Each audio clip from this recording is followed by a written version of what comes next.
But we started 20 years ago with very different expectations of what kind of a relationship we could have. Those were not pie in the sky. Those were not fantasy. Those were things that we could have done. We, on both sides, made mistakes all along the way that in the end, over the Ukrainian crisis, drove us over the cliff and now into this very deep hole. We don't have to be there.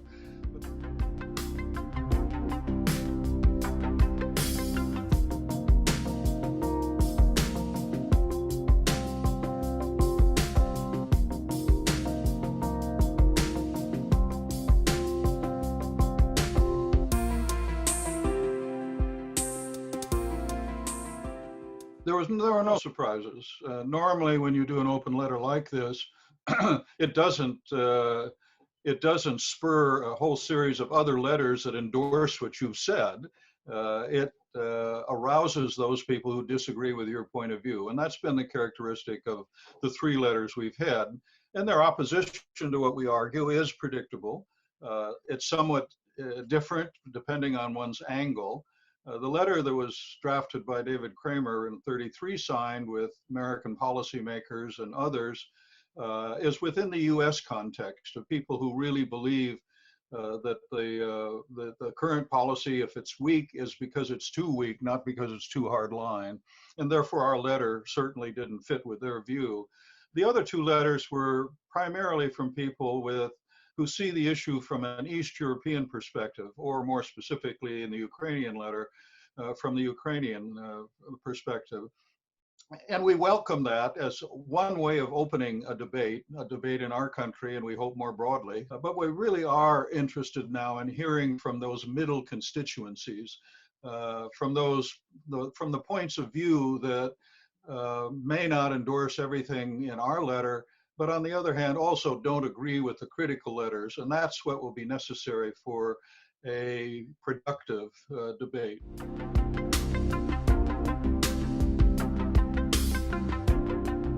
I think more than usual, the emotional dimension is important. Not so much in terms of its direct effect. That is that people are acting out whatever are their frustrations or their anger on the US side, or on the Russian side, but because they do react to some of the issues that are neuralgic for Americans, the issue of election interference. That's far more sensitive from an emotional, or as I said, a neuralgic point of view than the question of an arms control treaty, or even events in Syria or parts of the world far from the United States. So that kind of an issue accentuates what may be a natural instinct, or emotion. But those emotions in turn, both in the United States and in Russia, are also a product of the way in which the countries are telling the story about the other side in the media, our politicians, and so on. So there's not a restrained discourse in our country or in Russia about the other side. The stories we're telling fan emotions. And as a result, you see the effect in terms of the way in which political figures actually act on the sentiments that they feel within the country. You see it around the sanctions issue in the US Congress. You see it in the tone of editorials in the US newspapers. And I would say there's a parallel phenomena on the Russian side.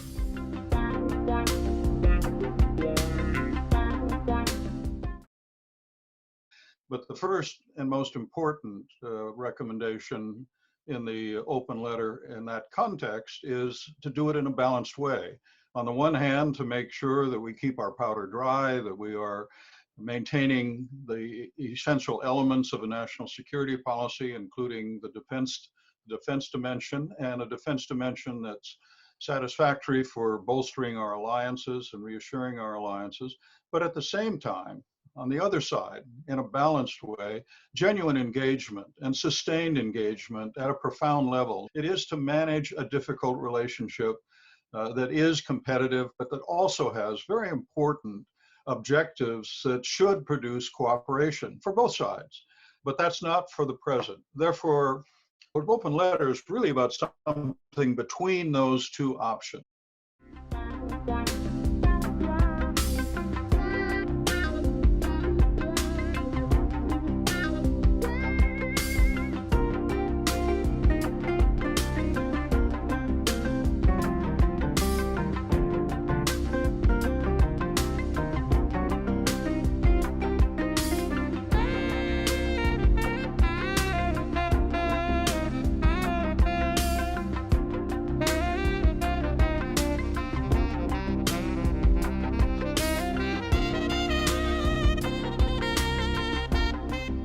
It's not going to be easy. It's going to be very difficult. It's not going to occur overnight with one swipe of a Damoclean sword that cuts the Gordian knot. That's not going to happen. It's going to have to be, first of all, by small steps that are positive, progress on issues that are difficult and are tension-filled right now, whether it's Ukraine or whether it's the future of nuclear arms control or whether it's the question of the way in which we interfere and involve ourselves in the politics of the other country.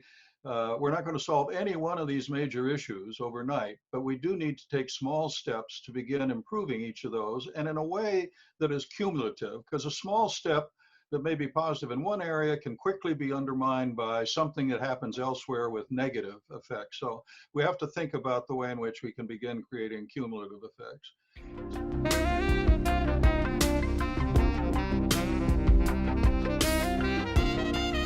I think it needs to be something in between, something that's more balanced, that recognizes that the United States, as it sees Russian foreign policy, recognizes a challenge. We need to deal with it. And on the other hand, because the relationship is competitive, because we do have basic different definitions of our national interests, and we are major players in pursuing those interests, it also means that it's unlikely in the near term, particularly given the politics of this within our respective countries, that we can work toward a genuine partnership. I would hope in the long run, the US-Russia relationship would begin moving back toward the kind of partnership that we anticipated in the 1990s and even 10 years ago.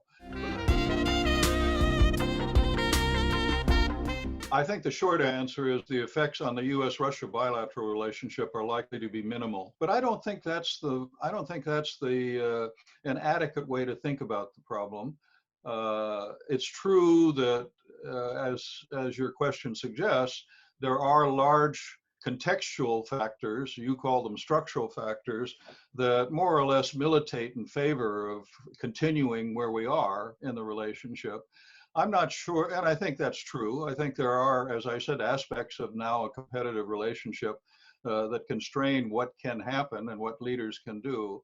There is a tendency on the Russian side to assume that the Biden presidency will be even worse than the Trump administration. In some ways, it'll be worse than what they saw as the objectionable aspects of the late years of the Obama administration. They will introduce some elements that are critical. I think there has to be what I've called a willingness to risk cooperation in both the United States and I think in Russia.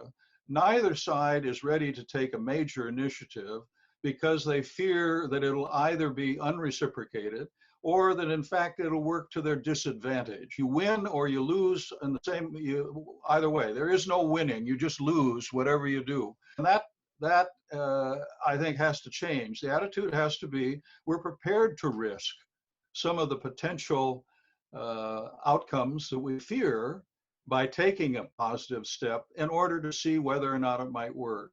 And I think that risk is worth taking. But right now, politicians and political leaders in both countries are unwilling to risk taking the initiative toward cooperation.